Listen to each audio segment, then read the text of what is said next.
이 말씀 중심으로 잠언 강의 12번째 그리스도인의 자기관리 4번째 시간으로 간절함이 보이지 않는 것을 보이게 만든다. 이것이 오늘 말씀의 주제입니다. 영혼의 일은 성경에서 찾고 현실, 세상의 일은 세상의 책에서 찾는다면 이원론적인 삶일 것입니다. 성경은 절대 현실, 이 땅의 이야기, 이 땅에서 승리하는 길을 외면하지 않습니다. 하나님은 선지자를 통해 또한 제사장을 통해 지혜자를 통해 세 루트로 말씀하신다고 하였습니다. 우리가 현실을 사는데 지혜서, 특히 잠언서는 얼마나 실제적이고 유용하고 그리고 변함이 없고 또한 위험하지 않는 귀한 필승서인지 모릅니다. 오늘도 잠언서 통해서 이 세상 필승하시기를 주 예수의 이름으로 축원합니다. 어느 분식점에서 있었던 실제 이야기입니다. 이 집의 독특한 맛은 바로 라볶이에 있었습니다. 좋아하시죠, 여러분? 이 말을 발음을 하는 순간 벌써 침이 고입니다. 너무나 맛있어서 비결을 가르쳐달라고 하는데 이 할머니, 주인 할머니가 가르쳐주지 않습니다. 그러나 간절히 매달리니까 이 할머니가 주방에서 이름 모를 마법의 가루를 들고 나왔습니다. 그리고 이 가루를 발명해낸 사연을 들려주었습니다. 할머니에게 명품 라볶이를 만드는 것이 간절한 소망이었습니다. 그런데 잘 만들어지지가 않는 거였습니다. 그런 가운데 주방에 놓여있는 신라면을 보게 되었습니다. 이 땅에서 신라면이 인기가 굉장히 좋은데 여기서 하나 걸고 넘어질 거는 저는 그렇게 생각 안 합니다. 안성탕면이 최고입니다. 그래서 안성탕면 파는 따로 모이십시오. 이렇게 인기가 있는데 비결이 있을 것이다. 그래갖고 라면을 열어보고 스프를 열어봤어요. 주방에 쫙 펼쳐놨습니다. 뭐가 비결인가? 이 스프에 비결이 있을 것이야. 그럼 맛을 느끼고 색깔을 확인하고 그 속에 있는 고춧가루, 마늘, 파 등의 재료를 분석하기 시작했습니다. 그런데 아무리 살펴보아도 그냥 까무잡잡한 가루들 뿐이에요. 비결을 알 수가 없어요. 맛을 하나씩 봐도 잘 안 됐습니다. 그런데 간절히 살펴봤습니다. 그리고 마침내 답을 찾아냈습니다.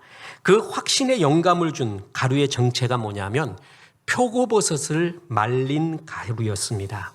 그 감칠맛의 비결이 바로 표고버섯 가루에 있었다는 것을 알고 난 다음부터 이 할머니는 직접 표고버섯을 특별 제조해서 그 가루를 라볶이에 넣기 시작했습니다. 그 결과 그 라볶이는 최고의 명물이 되었고 그 집은 끊임없이 손님들이 오게 되었습니다. 할머니가 간절한 마음으로 최고의 라볶이 만들려고 했더니 그 스프 열어놓은 것을 분석하고 그 가운데 있는 비결인 표고버섯을 보게 만든 거예요. 간절함은 보이지 않는 것을 보이게 만듭니다. 진짜 삶의 영적인 무기가 간절함이고요. 실질적인 현실의 무기 중에 하나가 간절함입니다. 이 간절함은 눈이 뜨게 합니다. 보이지 않는 것을 보이게 만듭니다. 간절함의 눈으로 보면 보이지 않는 것이 보이고 기도 중에서 간절한 기도를 드리게 되면 그때부터 하나님 나라가 강하게 임하는 것을 체험하게 됩니다. 오늘의 주제는 바로 필승의 자기 관리를 위해 필요한 간절함입니다. 오늘 본문은 첫째로 하나님을 향한 간절함이 신앙이라고 가르쳐주고 있습니다. 다시 잠언 8장 17절 보겠습니다. 나를 사랑하는 자들이 나의 사랑을 입으며 나를 간절히 찾는 자가 나를 만날 것이니라. 사랑과 간절을 병행구절로 같이 놨죠. 이때 사랑은 하나님의 사랑, 나를 간절히 사랑하는 사람은 간절한 하나님의 사랑을 입을 것이며 마치 나를 가까이 하는 자는 내가 그를 가까이 하리라 하는 구절과 동일한 구절입니다. 나를 사랑하는 자, 그냥 사랑이 아니라 하나님의 사랑같이 하나님의 사랑은 간절한 사랑이었습니다. 그렇게 나를 사랑하면 나의 간절한 사랑을 너희가 입을 것이며 또한 나를 간절히 찾으면 나를 만나게 될 것이다. 그러면서 하나님은 신앙이 바로 간절함이다라는 것을 말해주고 있습니다. 이 간절함에 대한 구절 중에 가장 감동적인 구절 중에 하나가 시편 84편입니다. 시편 84편은 고라자손의 시 영장으로 깃딧에 맞힌 노래라고 표제가 붙어 있습니다. 고라 자손들이 지었는지, 고라 자손들이 다윗의 시 같은 것을 모아서 편집을 한 것인지 자세히 모릅니다. 많은 사람들은 이거를 다윗의 시라고까지 이야기하고 있습니다. 그리고 이 배경도 정확하게 알 수는 없습니다. 다만 성전이 있는 것을 보니까 포로기 이전일 것이다.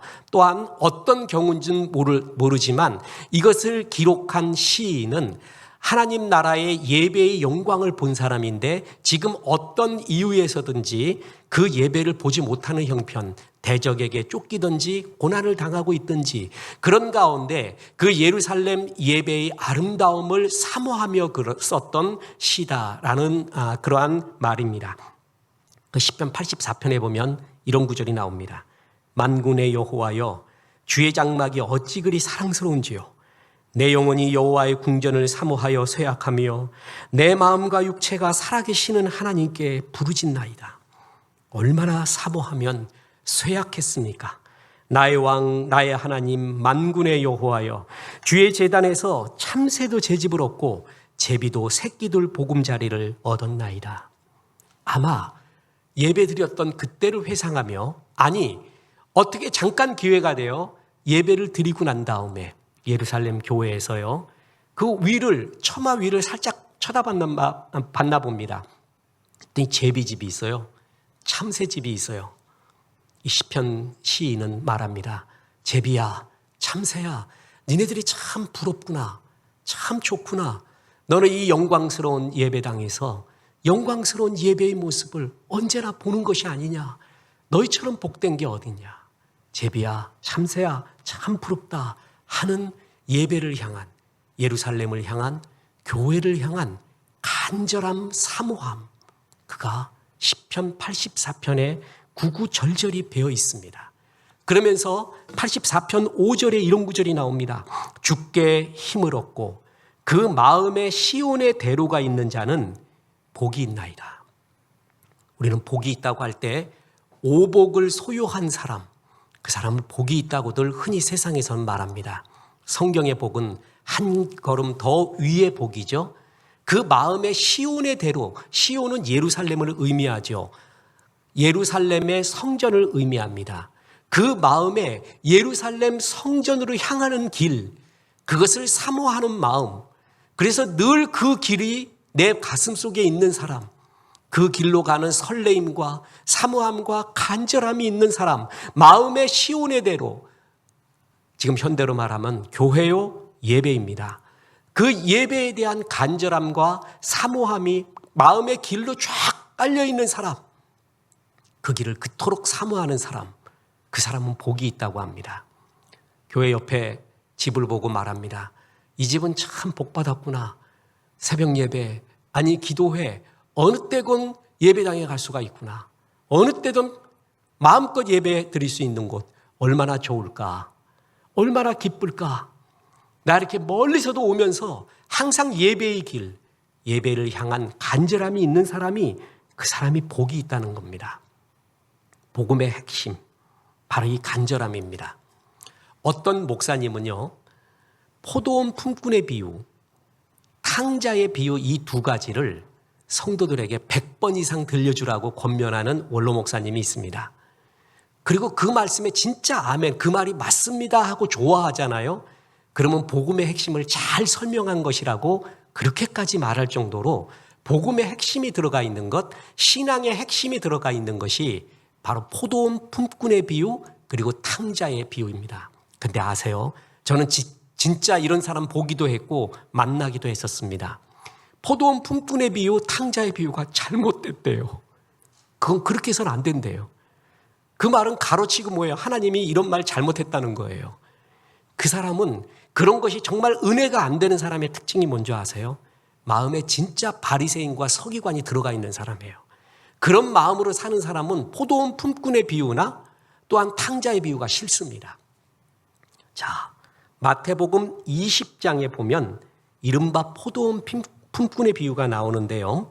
주인이 시장에 가서 일꾼들을 부르면서 하루 일하면 한 데나리온을 준다고 했습니다. 한 데나리온은 기술 경쟁력을 갖춘 정규직에 있는 사람이 벌 수 있는 소득으로서 이 정도는 벌어야 쓸모 있는 가장 가치 있는 삶을 상징하고 있습니다. 그런데 그 시장에 있었던 품꾼들은 한 데나리온의 전문성을 갖고 있지를 않았습니다. 그래서 2분의 1 데나리온만 준다 할지라도 얼씨구 좋다 하고 따라올 사람들이었습니다. 이 사람들을 9시에, 12시에, 3시에 부릅니다. 늦게 부름을 받을수록 더 부족하고 더 연약한 사람들의 상징입니다. 제일 약한 사람은 5시에 부릅니다. 6시가 끝나는 날인데 1시간 남겨놓고 불렀습니다. 이 5시에 부른 사람의 특징, 가장 무능한 사람, 현대로 말하면 루저를 의미합니다. 1시간밖에 남지 않은 5시. 그래도 이 무능한 사람이 정말 잘하는 것은 끝까지 붙어 있다는 것. 실망하고 낙담하지 않고 끝까지 붙어 있었다는 것. 그래서 기회를 잡게 됩니다. 그래서 이 이야기 속에서 전부 한 데나리온을 줬어요. 자, 이 이야기의 핵심이 복음의 핵심이라고 했는데 제일 시쳇말로 땡 잡은 사람이 뭐예요? 5시에 온 사람. 1시간밖에 일하지 않은 사람이에요. 잘 들어보세요.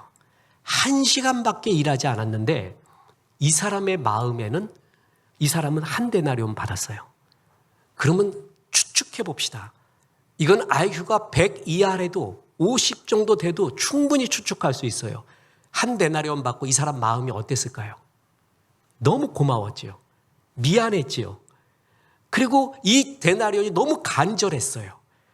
자격이 안 된다는 것을 알지만 이 한 데나리온이나 크게 받은 것에 너무 감사해요. 진짜 감사하고 미안하고 다른 사람한테 간절히 바랬던 마음이 그에게 있었어요. 그죠? 그런데 9시에 온 사람, 12시에 온 사람, 3시에 온 사람은 한결같이 감사하는 마음이 없었어요. 대신에 뭐가 있었냐 하면 원망하고 불평하는 마음이 있었어요. 자, 주인은 불의하지 않습니다. 왜 불의하지 않냐 하면 모두에게 뭐라고 불렀냐 하면은 일찍 오면 더 준다가 아니라 한 데나리온 준다라는 약속을 했었어요. 그래서 그걸 당연히 받아갖고 가는 거예요. 근데 이 사람들의 마음속에는 뭐가 있었어요? 불평, 불만을 했어요. 나는 이 정도보다 더 받을 수 있는데 라는 마음이 있어서 그 데나리온을 받으면서 2분의 1 데나리온 받을 자격도 안 되는 사람들이 받으면서도 감사, 간절한 마음, 사모한 마음, 미안한 마음이 없었습니다. 그래서 하나님이 기뻐하는 자가 누구냐 하면 일찍 와서 많이 일했던 사람이 아니라 진짜 감사했던 사람, 간절했던 사람, 미안했던 사람이 하나님이 기뻐하는 사람이다. 그걸 가르쳐 주는 거예요. 이 얘기 들으면 사람들이 또 화를 내요. 하나님 그건 불공평합니다. 하나님 나라에 정의롭지 못합니다. 그 얘기가 어디서 이어지냐 하면 누가복음 15장의 탕자 이야기에 동일하게 나옵니다. 탕자는 얼마나 미안했겠어요. 그 허랑방탕하면서 나를 품꾼의 하나로만 여겨줘도 좋겠습니다 하는 마음이 있었어요. 근데 아들로 다시 여겨줘요. 모든 권리를 회복해주고 심지어는 잔치까지 벌려줘요. 어떻게 하면 좋겠어요? 감당이 안 되는 거예요. 이럴 자격이 없다는 것을 누구보다도 자기가 알고 있어요. 미안해요. 그리고 아버지의 나라를 간절히 사모했어요. 그런데 거기에 탕자의 형은 그러지 않습니다. 번듯한 것 같습니다. 일도 많이 한 것 같아요. 속도 안 새긴 것 같아요. 그런데 뭐가 없냐 하면 간절함도 사모함도 사랑도 정도 없어요. 아버지에게도 자기 동생에게도 그런 사모함도 간절함도 없었어요. 이 두 이야기의 핵심 중에 핵심이 뭐냐 하면 얼마나 번듯하게 일을 했느냐, 좋은 일을 했느냐가 아니다. 니네 마음속에 간절함, 사모함, 미안함이 있느냐. 그게 핵심이라는 거예요. 그리고 하나님이 기뻐하는 자는 누구냐 하면 그런 마음이 있는 사람이라는 것이에요. 바리새인과 서기관들은 이런 마음 없었습니다. 자기가 번듯했다고 느꼈어요. 늘 불평해요. 자기를 알아주지 않는다고 늘 섭섭 귀신 속에서 살아갑니다. 그런데 자기가 진짜 죄인이었다고 느낀 사람, 그 사람은 나 같은 죄인 살리신 부를 때 정말 눈물이 쏟아져요. 천부여 의지 없어서 주 앞에 옵니다 할 때 정말 눈물이 쏟아져요. 네가 그 마음이 있느냐, 그 사모함과 미안함이 있느냐, 그게 복음의 핵심이라는 것이에요. 그래서 이거를 100번 이상 들려주고 그 말씀이 옳습니다. 언제 옳습니다 그러는 줄 아세요? 내가 5시에 온 사람입니다. 내가 탕자입니다라는 것을 진짜 느낄 때 그 말씀에 고마울 수밖에 없어요. 근데 내가 탕자라고 느끼질 않아요. 내가 5시에 온 사람이라고 느끼질 않고 나는 3시에, 9시에 온 사람이라고 느낄수록 불평이 많아요. 이런 사람 냉랭합니다. 예배에 대한 사모함, 은혜에 대한 사모함 아무것도 없습니다. 예수님이 제일 싫어했던 부류입니다. 복음의 핵심, 그것은 신앙의 핵심은 간절함입니다. 하나님과 예배를 향한, 은혜를 향한 간절함이 있느냐, 이게 바로 신앙의 핵심이라는 것입니다. 뿐만 아닙니다. 두 번째 교훈이자 결론은 이 간절함이 하나님의 역사를 이룬다라는 것입니다. 자, 다시 본문 잠언 8장 17절 보십시오. 나를 사랑하는 자들이 나의 사랑을 입으며 나를 간절히 찾는 자가 나를 만날 것이라. 간절히 찾는 자가 나를 만난다. 그 간절함이 하나님 예수님의 발걸음을 멈추게 하고 시선을 돌리게 한다라는 것입니다. 신학자들 사이에, 목사님들 사이에, 성도님들 사이에 굉장히 오래전부터의 논란거리가 하나 있습니다. 신학적 논란거리. 나의 기도가, 우리의 간절한 기도가 하나님의 뜻을 돌이킬 수가 있는가? 그건 굉장히 신학적 이야기입니다. 어느 성경을 보면 주님이 이런 뜻을 갖고 있다가도 간절한 기도와 간절함 속에서 뜻을 돌이킨다는 듯한 구절들이 있어요. 어느 구절을 보면 전혀 그렇지 않다라는 구절도 있습니다. 이건 굉장한 딜레마이고 신학적인 문제입니다. 저에게도 그랬습니다. 자, 우리가 아무리 기도해도요, 하나님의 큰 이야기, 큰 섭리는 안 변합니다. 창조, 타락, 구원, 종말, 심판, 이 큰 그림이라고 하거든요. 메타 스토리라고 해요. 이건 변하지 않아요. 더 쉽게 이야기할까요? 우리가 아무리 주님 재림하지 마십시오라고 간절히 금식, 철야, 새벽 기도를 해도 재림은 반드시 하십니다. 하나님의 큰 그림은 변하지 않아요. 그런데 큰 그림 속에서 그 그림을 이루어가는 많은 과정 속에서는 우리의 간절한 기도가 그 계획과 변경, 이렇게 가려고 했는데 이 길로는 간다라는 것입니다.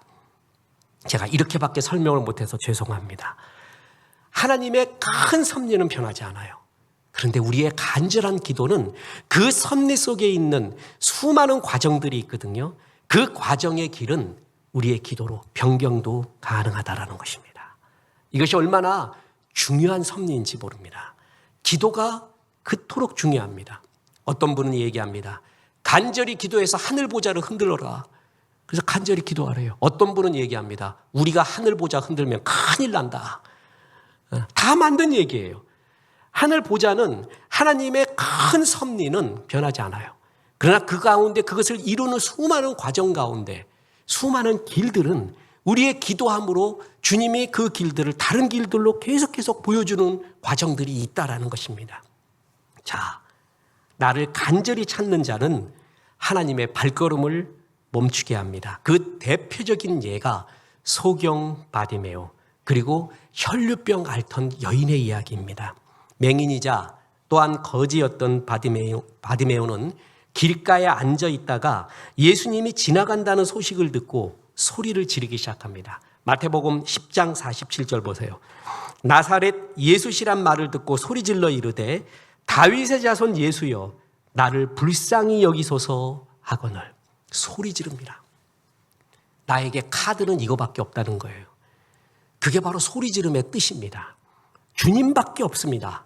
잠잠하라고 합니다. 주님의 길을 방해하지 말라고 합니다. 더욱 소리를 지릅니다. 자, 이랬을 때 예수님이 발걸음을 멈춥니다. 그리고 뭐라 그러냐면 그를 내게로 데리고 오라고 합니다. 자, 그 바디메오를 향한 큰 섭리가 뭔지는 모릅니다. 그런데 그의 소리 지름으로 인하여서 주님이 발걸음을 멈추고 시선이 그를 향해요. 주님이 돌아봤다? 주님이 기억했다? 그 구절의 뜻이 뭐라 그러죠? 그 다음에 뭐가 나타난다? 역사가 나타난다. 성경 보십시오. 통독하면서 수없이 보십시오. 주님이 돌아봤다, 기억했다. 주님이 바라보셨다. 그건 끝이 아니에요. 그 다음에 반드시 사건이 일어나요. 역사가 일어나는 거예요. 그게 바로 간절한 기도였다라는 것입니다. 뿐만 아닙니다. 혈류병을 앓던 여인, 그녀는 사람들 앞에 서는 게 부끄러웠습니다. 이 병이 밝혀지는 것도 부끄럽고 또 살아갈 길도 막막했을 때 사람들 사이에 있는 예수님께 그럼에도 불구하고 다가와서 예수님의 옷수를 잡게 됩니다. 예수님은 수많은 사람들 속에서 그를 발견합니다. 내 능력이 나갔다. 누가 내 옷자락을 잡았는가? 수많은 사람이 있는데 눈이 그에게로 갑니다. 목사도요, 예배에 수많은 사람이 모여요. 근데 눈이 가는 사람이 있어요. 어떤 사람인 줄 아세요? 간절한 사람이에요. 그러면 속으로 축복합니다. 그리고 당신에게는 역사가 이루어지고 있습니다 라고 진짜 믿어요. 예수님이 그걸 봤어요. 나에게 능력이 나갔다. 그래서 그는 예수님 앞에 와서 고침을 받고 또한 간증까지 하게 됩니다. 그래요. 어떤 사람은 간절함이 소리 지름으로 나타나요. 어떤 사람은 소리 지르지 않는데 그 구구절절한 마음이 옷자락을 잡아요. 영성에는 색깔이 있습니다. 간절함은 하나만 소리만 지르는 것만 간절함이 아니라, 기도도 소리만 지르는 것이 간절함이 아니라 어떤 사람은 기질에 따라서 또한 하나님이 주신 은사에 따라 소리 지르는 사람이 있고요. 어떤 사람은 소리 지르지 않지만 이 혈류병 여인이 옷자락 잡듯이 주 앞에 통곡을 하며 속으로 울면서 주 앞에 매달리는 그런 기질도 있는 거예요. 다 간절함이에요. 간절함도 여러 색깔이 있는 거예요. 그러나 그 마음의 중심에 간절함이 있는 자, 그 자에게 주님의 발걸음이 멈추게 됩니다. 은혜를 받습니다. 은혜 받고 주님이 멈추잖아요. 역사가 시작돼요. 은혜 제일 못 받는 사람, 간절함이 없어요. 시편 84편처럼 하나님 나라에 대한 간절함이 아예 없습니다. 이 사람은 참 오래 걸립니다. 그 간절함과 은혜를 회복하기가 오래 걸려요. 하나님도 알고 나도 알고 사람들도 알아요. 저 사람 참 냉랭하구나. 은혜가 없구나. 교회의 최고의 어른이 뭔지 아십니까? 예배를 사모하는 자예요. 은혜를 받는 자예요. 은혜 받으려 노력하는 자예요. 그게 진정한 어른입니다. 자, 이런 어른들이 많아야 됩니다. 그때 교회에는 역사가 나타나는 겁니다. 저는 몸이 괜찮으면 하고 싶은 운동이 복싱입니다. 집사람한테 그 얘기 하면은 듣지도 않습니다. 근데 그걸 그렇게 하고 싶어요. 샌드백 좀 갖다 놓고 그랬더니 금방 조언을 해줍니다. 여보, 당신 뼈는 실뼈라서 2대만 쳐도 당신 손이 나가. 굉장히 현실적으로 얘기해줘서 감사했습니다. 그런데 복싱을 그렇게 하고 싶어요. 복싱에서요, 진짜의 펀치는 체중이 실린 펀치입니다. 건성으로 때리는 거는 상대방도 건성으로 맞습니다. 근데 체중이 실린 펀치라고 아시잖아요. 그거 맞으면 갑니다. 탁구도요, 이렇게 치는 거하고 드라이브를 할 때 몸을 실으래요. 타이밍을 잡고 공을 잡아서 몸을 실어서 치래요. 그래서 손으로 치는 게 아니라 몸으로 치는 거라 그래요. 맞아요. 체중이 실린 걸 잡잖아요. 그럼 회전 양하고 스피드가 완전히 다릅니다. 체중이 실린 기도가 있어요. 그게 바로 간절한 기도입니다. 한때 유행했던 드라마가 있습니다. 거기서 딱 하나 대사를 잡았는데, 거기서 대사 중에 이런 말이 나옵니다. 뛰는 놈 위에 나는 놈이 있고 나는 놈 위에 간절한 놈이 있다. 저는 설교할 때 뛰는 놈 위에 나는 놈이 있고 나는 놈보다 무서운 놈은 나는 놈 목 잡고 있는 놈이다 이렇게 했는데, 이 사람도 좋은 진리 발견했어요.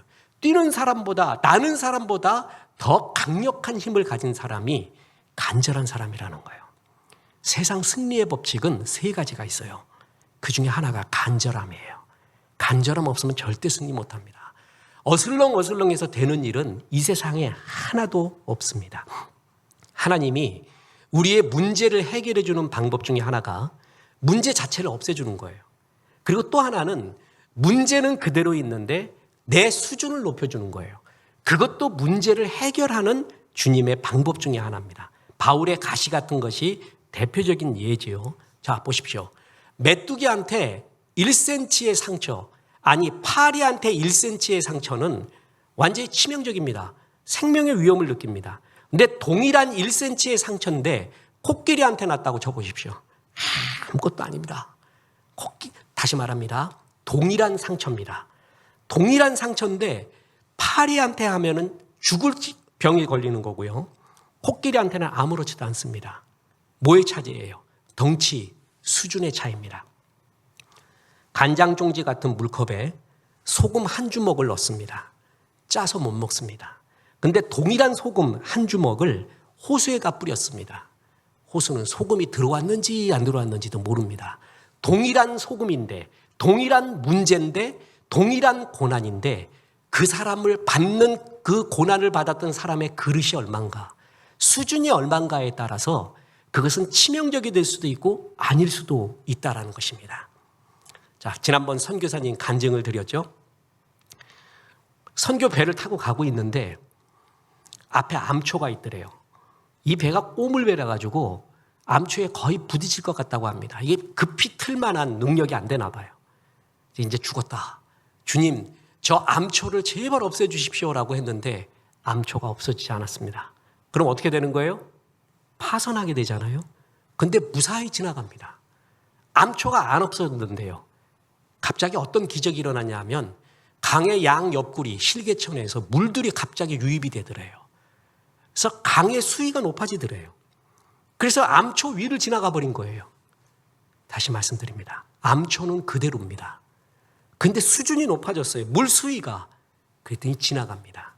수준의 문제입니다.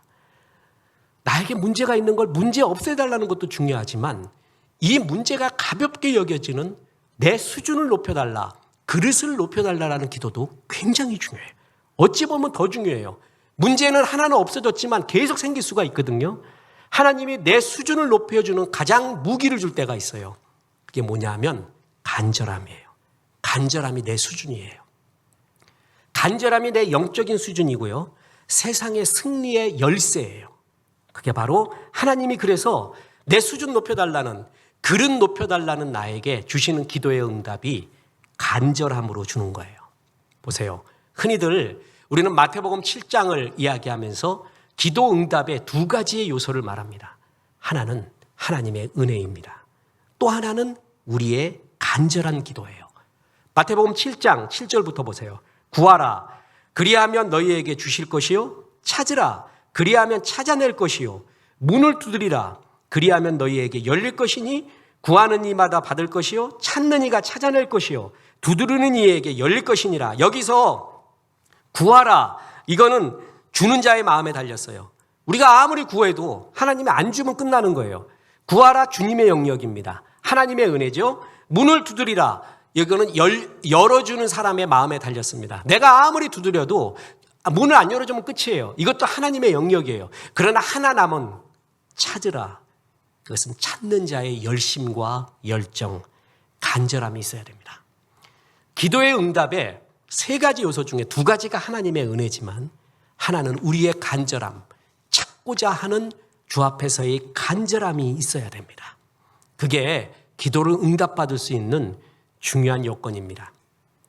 지금 현대인 청소년 중에 그런 애들이 많은데 게임 페인이라고 있습니다. 아세요? 뭐 게임 페인, 뭐 마약 페인, 알코올 페인, 주식 페인, 별별 페인이 다 있어 지금. 비트코인 페인부터 시작을 해서 중독 걸렸다는 거죠. 그 게임 페인에 걸린 사람이 하나 있었습니다. 그 사람의 이름이 전성민이라는 사람인데 이 사람이 나중에 회개합니다. 그래서 책을 썼는데 한 번이라도 모든 걸 걸어본 적이 있는가라는 책이에요.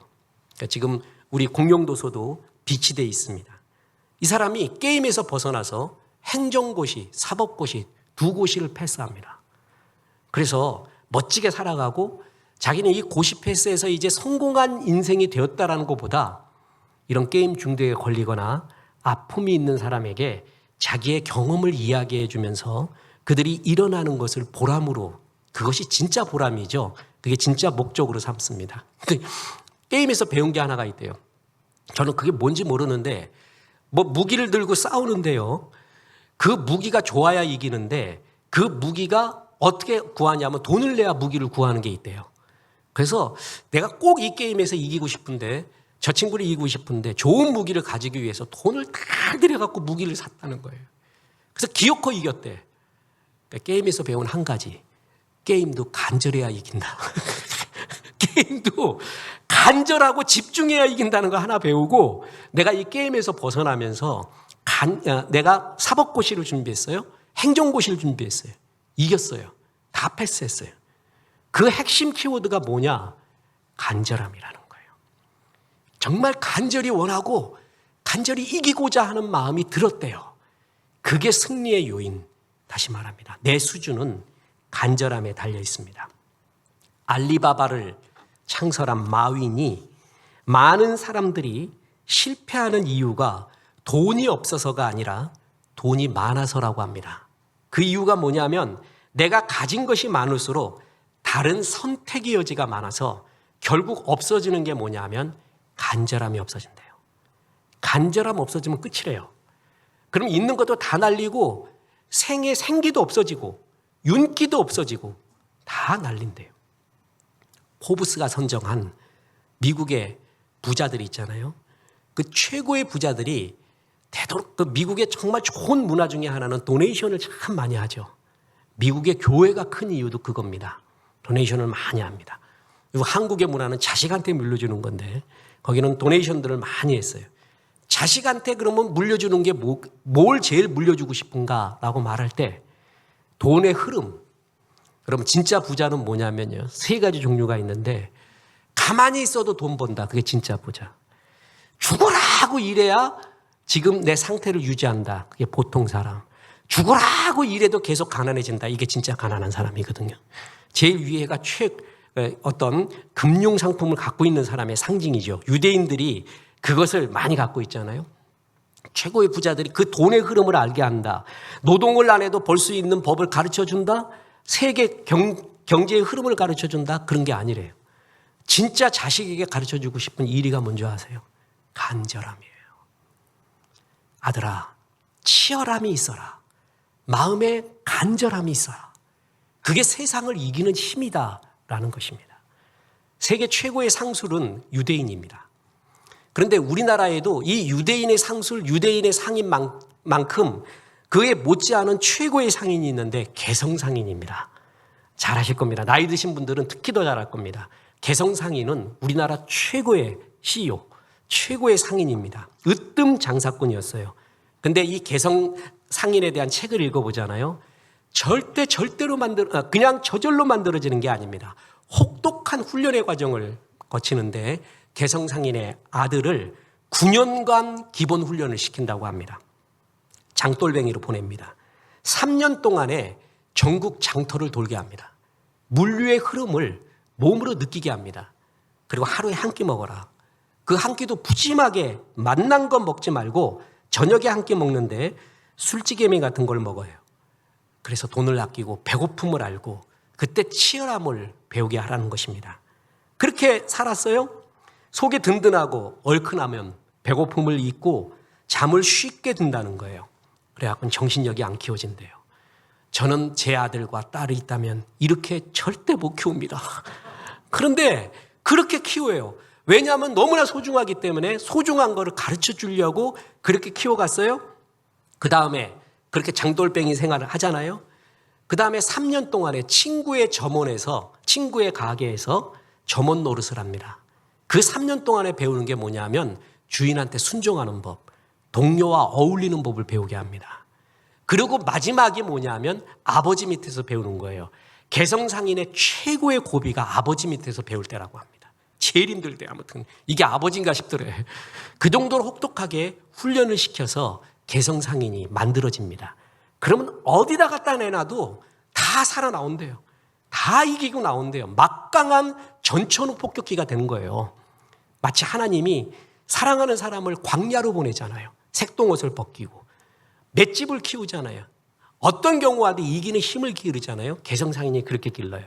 그래서 개성상인이 자기의 후계자 아들한테 가르쳐주는 제 첫 번째 키워드, 치열함, 절실함.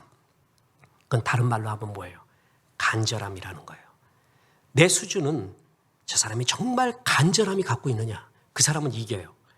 예배에 대해서 간절함과 사모함이 저 사람한테 있느냐, 그 사람 은혜 받아요. 그리고 하나님 역사가 이루어져요. 하나님의 사랑을 입어요. 하나님의 사랑을 입는 사람의 특징이 뭔지 아세요? 내게 평강이 임해요. 사람들도 좋아해요. 하나님의 사랑을 입는 첫 번째 길이 그 간절함이 있느냐. 신앙의 핵심도 간절함, 승리의 핵심, 필승의 핵심도 그 간절함이 있느냐라는 것입니다. 지난번에 발레리나, 최고의 발레리나 중에 하나인 강수진 씨에 대해서 말씀을 전했습니다. 어떤 CEO 한 분이 그 설교를 듣고 또한 그 이메일 보내준 걸 보고 그렇게 감명을 받고 자기의 문제를 발견했대요. 그래서 다시 기초부터 꾸준히 최선을 다하겠다. 아주 너무나 평범한 진리인데 주님의 뜻을 발견했다고 기쁨, 간증을 해오는 것을 들었습니다. 그 말레리나 강수진에 대해서 모르는 게 하나 있어요. 그 사람 5개 국어합니다. 대단하죠? 그의 자서전인 나는 내일을 기다리지 않는다에 보면 이런 구절이 나옵니다. 사람들은 굉장히 놀라운다. 그렇게 바쁘게 살면서 어떻게 5개 국어를 할 수 있느냐고 묻는다. 어느 나라 언어든지 1년 정도 열심히 관심을 기울이면 무리 없이 의사소통이 가능한 내가 어쩌면 다른 사람보다 언어 구사와 관련해 조금은 재능이 있을 수는 있겠지만 단순히 그것만으로 짧은 시간 안에 여러 개의 외국어에 능통하게 된 것을 다 설명할 수는 없을 것이다. 내가 외국어에 능통하게 된 비결을 굳이 뽑으라면 절박함과 치열함이었다. 5개 국어예요. 1년이면 배운대요. 자기가 천재가 아니래요. 치열함이 있으면 배운대요. 그러면서 계속 들어보십시오. 나는 살아남기 위해 언어를 배웠다. 내가 그토록 좋아하는 춤을 세계 최고의 선생님들로부터 배우려면 그 최고의 학교, 모나코 왕립 발레 학교에 계속 다니려면 무조건 불어와 영어를 배워야 했다. 또한 최고의 발레단 슈투트가르트 발레단에서 나의 파트너들과 최고의 퍼포먼스를 만들어내려면 무조건 독일어를 배워야 되었다.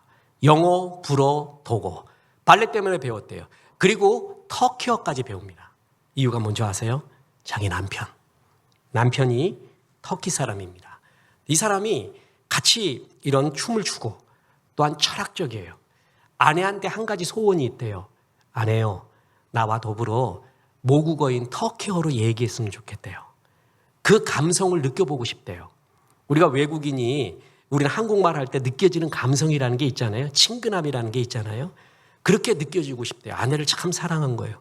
그래서 자기가 터키어를 배웠대요. 그것도 1년 만에 배운 거예요. 5개 국어를 배웠는데 언어의 천재 때문이 아니라 간절함, 치열함이 있으면 배웁니다. 영어 정말 배워야지 내가 살아남는다 그러면 배워요. 이 간절함이 내 수준이고 생활의 필승입니다. 우리 이순신 장군 잘 알잖아요. 신에게는 아직 12척이 남아있사오니. 그 얼마나 유명해요. 요번에 그 도쿄올림픽에 걸어놨다가 난리 부르스 한번 일어났잖아요. 근데 우리 사람들은, 우리나라는 신에게는 아직 12척이 남아있으니 들으면 막 가슴이 막 퍽퍽 뛰어요. 그죠? 왜군이 절대 여기를 넘나들지 못할 겁니다. 그 전에 칠청량 해전에서 원균이 조선 수군을 이끌고 가서 괴멸을 합니다. 전부 부서집니다. 거북선도 다 무너집니다. 조선 수군은 없다고 해도 과언이 아닙니다. 그때 그 전투 저 멀리서 보다가 이러서는 안 되겠다고 도망친 배설 장군이 가지고 있었던 11척의 배, 그리고 한 척을 더해서 12척을 만든 거예요. 그래서 신에게는 아직 12척이 남아있으니. 그 말을 들을 때 선조가 그 전에 뭐라 그랬냐면 조선 수군은 없는 걸로 쳐서 수군을 해체해라.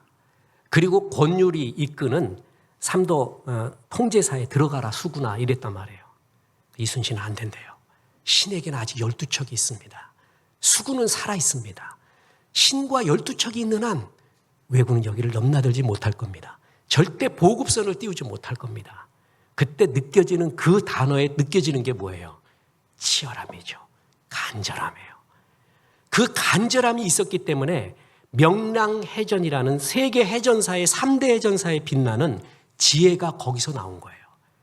그냥 어떡하지? 나 죽을지도 모르는데 우리도 도망갈까? 그냥 수군 해체하고 육군에 같이 들어가 버릴까? 내 목숨 살아야 되는데 그러잖아요. 그럼 명량해전에 지혜가 안 떠올라요. 근데 이 나라를 지키겠다라는 진짜 간절함, 치열함이 그에게 있었어요. 그때 떠오르는 게 지혜예요. 멋진 지혜와 길은 간절함 속에서 나옵니다. 명나라에 원군을 요청했습니다. 힘이 없는 나라에 외교의 힘으로 나라의 어려움을 극복한다? 환상입니다. 지불해야 될 대가는 이루 말할 수가 없습니다. 진짜 이루 말할 수가 없습니다. 나라는 힘이 있어야 됩니다. 힘 없으면 외교고 뭐고 아무것도 없는 거예요. 명나라군이 왔어요. 우리나라의 서민들을 약탈하고 마음대로 행동하고 뿐만 아니라 조선은 원하지 않는데 일본과 은밀하게 내통을 하면서 협의를 시작하고 있고 그게 힘없는 나라의 비극이에요. 그 명나라의 수군 장군으로 들어온 게 진린이라는 사람이에요. 진린이 이제 이순신과 더불어 일을 하게 되었습니다. 교만하고 거칠고 말할 수 없죠. 우리는 의리예요. 명나라의 장군 최고 총장군이 들어왔을 때 선조가 절을 합니다. 이런 수욕이 어디 있습니까? 그러나 힘이 없을 때는 어쩔 수가 없는 거예요. 이 진린도 이순신에서 얼마나 갑질을 하는지 몰랐습니다. 말도 못했어요. 그리고 막 이거 내놔라 저거 내놔라 거만하기가 이루 말도 아니었습니다. 이 사람이 처음에 금당도 앞바다에 들어섰을 때 지금의 거금도인 저리도에서 왜군이 약탈하는 걸 봤어요. 그랬더니 약탈하고 막 외군들이 왔다가 이순신의 깃발이 있는 거 보고 다 도망갑니다. 그리고 그 다음날 더 많은 배를 몰고 옵니다. 그래서 막 약탈에 싸워요. 그때 명나라 수군이 그걸 봤거든요. 가서 싸워야 되잖아요. 저 멀리서 지켜봅니다. 진린이 지켜봅니다. 싸우지 않아요. 그때 싸운 게 이순신의 부하였던 송여송이 녹도만호라고 불려지는 송여송이 죽기로 싸워요. 8척의 배로 38척을 다 부숴버립니다. 그래갖고 배 다 부셨죠? 왜군 다 잡았죠. 그럴 때 아니 우리나라 원조하러 왔으면 같이 싸워야지 이게 뭡니까? 라고 대들 수도 있는 거거든요. 진린한테. 근데 이순신이 이렇게 합니다. 장군은 명나라 대장으로 왜군을 무찌르기 위해 여기 와 있습니다. 이곳에서 이긴 모든 승리는 장군의 공 때문입니다. 장군이 다 하셨습니다. 그래서 그 왜군 배들이 있잖아요. 그리고 왜군 잡아온 포로를 전부 진린한테 넘기고 진린 당신이 잡은 걸로 하십시오. 그래서 황제한테 그렇게 전하십시오. 당신이 있었기 때문에 우리가 든든하게 이긴 거 아닙니까? 막 이런 거예요. 그때 진린이 감동을 먹습니다. 이순신 진짜구나. 그 진린이 이순신한테 본 게 뭔지 아세요? 나라를 진짜 지키고자 하는 간절함. 수많은 전쟁터에서 봤어요.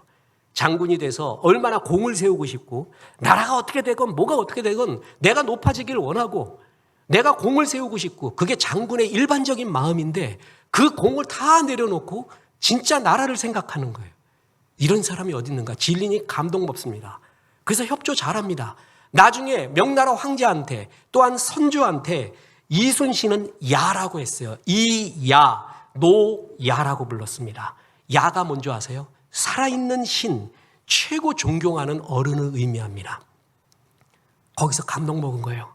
그의 진실을 봤어요. 나를 향한 간절함을 봤어요. 진짜 이거 있는 사람이 이깁니다. 어떤 사람한테 떡 주냐 하면은 입 크게 벌린 사람한테 떡 주게 돼 있어요. 눈에 탁 띄어요. 군계 일학처럼 보여요. 간절함이 신앙의 핵심이고 간절함이 현실을 이기는 힘이라는 것입니다. 여우가 토끼를 쫓고 있었습니다. 그런데 힘도 세고 속도도 빨랐던 여우가 토끼를 못 이깁니다. 이유가 뭔지 아세요? 여우는 한 끼 식량이었는데 토끼는 생명이 걸렸어요. 죽기 살기로 된 거야. 그래서 못 이깁니다. 이 간절함이 있는 놈은요, 못 이깁니다. 그래서 전쟁에서도요, 마지막 간절함이 남은 거 있잖아요. 그러면 싸우지 못합니다. 함부로 덤벼들 수가 없습니다. 완전히 전세를 갖고 있어도 그 정도로 간절함은 현실을 이기는 힘입니다. 어떤 성도가 목사님 전에 설교했는데 세상을 이기려면 3가지 실이 있어야 된다고 했는데 생각이 안 납니다. 그래서 제가 답변을 보내줬습니다. 진실, 성실, 절실입니다. 진실해야 이깁니다. 성실해야 이깁니다. 그리고 절실, 간절해야 이기는 것입니다. 간절함이 없는 메마른 사람, 그게 바리새인입니다. 울어도 울지 않아요. 웃어도 웃지 않아요. 은혜스러운 말씀이 던져도 다 들었대요. 나는 별 상관없대요. 냉랭해요. 하나님도 싫어합니다. 사람도 싫고 또한 내 자신도 이게 아니라는 것을 알게 될 겁니다. 간절함은 없던 길도 만들어냅니다. 간절함이 있을 때 예수님의 발걸음이 멈춰섭니다. 그리고 역사를 일으킵니다. 그래서 이 간절함을 주시려고 하나님은 가끔은 우리를 광야로 보내주십니다. 광야에서 배우는 게 뭐죠? 고난에서 배우는 것, 주님만 바라보는 간절함입니다. 그때가 정말 강합니다. 그래서 너희가 약할 때가 제일 강하다라는 바울 사도의 그 고백은 고난의 때, 광야의 때에 주님만 바라보는 거예요. 그때가 정말 무섭습니다. 정말 강하고 모든 핵심을 배울 때입니다. 그런데 대개 간절함이 없어질 때가, 사라질 때가 있어요. 어려움이 다 없어졌을 때, 풍요로워질 때 간절함이 없어요. 목사님, 부족함이 있고 결핍이 있고 고난이 있어야 간절함이 있는데 나는 주님의 은혜로 지금 푸른 초장 쉴 만한 물가입니다. 간절함이 없어지는데 그럼 고난 달라고 기도할까요? 절대 하지 마세요. 목사도 그런 기도 안 합니다. 고난 달라고, 간절함 위해서 고난 달라고 이런 멍청한 기도가 어디 있어요? 절대 하면 안 돼요. 얼마나 힘든 게 고난인데. 분명한 건 고난을 선용하시고 나의 부족과 결핍함을 선용하셔서 하나님이 그걸 통해서 간절함을 만들어줘요. 그게 나의 무기가 돼요. 영적인 무기, 현실적인 무기가 되는데, 그러면 하나님, 나에게 그 간절함, 지금 부족함이 없으면 어떻게 할까요? 부족함이 없고 주님의 은혜로 나름 풍요로운데도 이 애통함과 간절함을 유지하는 기가 막힌 길이 있습니다. 다윗이 그랬습니다. 그래서 하나님은 다윗을 내 마음에 합한 자라고 말하는 것입니다. 보세요. 사무엘하 7장 2절입니다. 왕이 선지자 나단에게 이르되 볼지어다 나는 백향목 궁에 살거늘 하나님의 궤는 휘장 가운데 있도다. 나는 이렇게 좋은 데 삽니다. 백향목 궁 펜트하우스에 살고 있는데 하나님의 궤는, 언약궤는 아직도 계달의 장막에 있구나. 내 모든 힘을 들여 주님의 궤를 아름다운 주의 성전으로 모시고 싶습니다 하는 전도, 선교, 구제의 마음. 주님이 내게 지금 풍요로움을 주셨잖아요. 남들보다 더 많은 것은 사명이라고 하는 겁니다. 남들보다 더 많은 것을 자랑하지 마세요.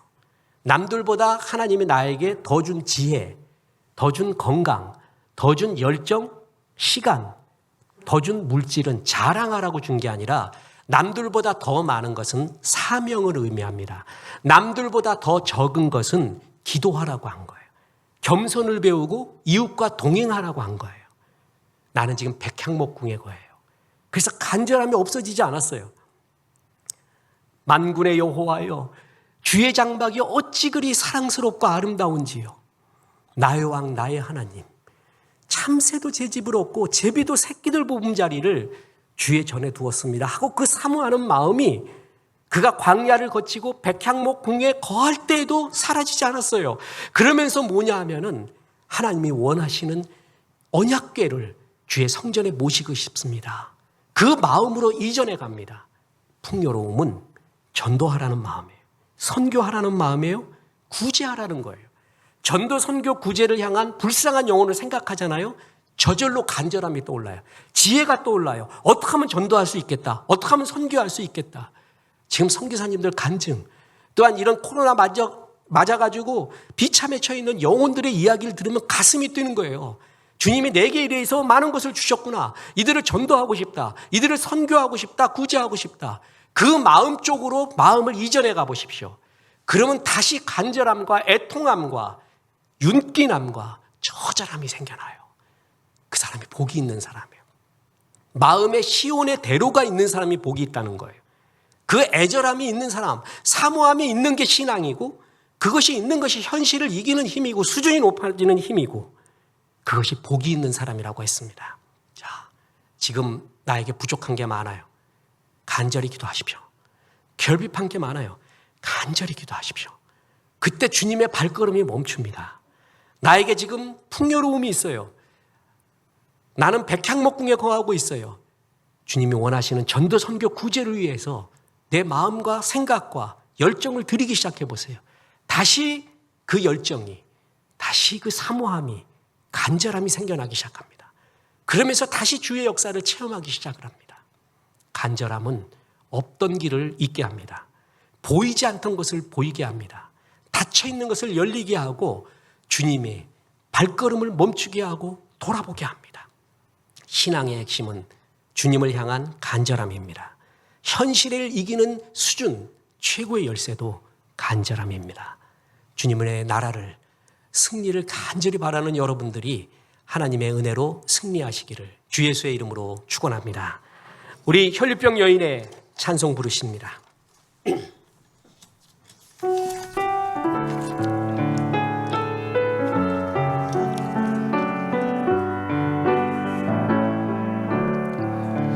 손 내밀어 주를 만져라. 주 지나신다.